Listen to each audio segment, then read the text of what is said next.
বিসমিল্লাহির রহমানির রহিম। Sound sanitary সার্ভিসের পক্ষ থেকে সবাইকে জানাই অসংখ্য ধন্যবাদ। আজকে এখান দিয়ে 8 ইঞ্চি একটি লাইন চলে গেছে, বিল্ডিং কমপ্লিট হয়ে গেছে। তো হঠাৎ করে মহাজন ফোন দিতেছে এদিক দিয়ে নাকি পানি বের হয়।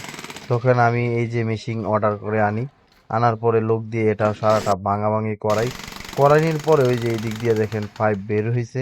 বেরোনোর পরে সম্পূর্ণ জায়গাটা ক্লিয়ার করার পরে ডালাই গুলার পরে যে সমস্যাটা ছিল, এই সমস্যা সমাধান করার পরে আবার নতুন করে ডালাই গুলতেছিলাম এই সমস্যাটা সমাধান করার জন্য। ইটটার নিচে বড় ধরনের একটি বিন্দুর রয়েছে, পাশাপাশি ওই ভিতরের দিক দিয়েও বড় ধরনের একটি ভাঙা রয়েছে।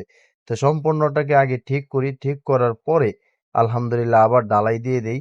তো আশা করি ইনশাল্লাহ আর এমন হবে না, কেননা এটা এমন ভাবে চাপ লেগেছিল এখানে। এটা কি কারণে যে এমন হয়েছে এটা বলতে পারতেছি না। তখন এটাকে সম্পূর্ণটাকে আগে ঠিক করার পরে এখন আলহামদুলিল্লাহ চলতেছে। তো ভিডিওটি ভালো লাগলে অবশ্যই শেয়ার করে দিবেন।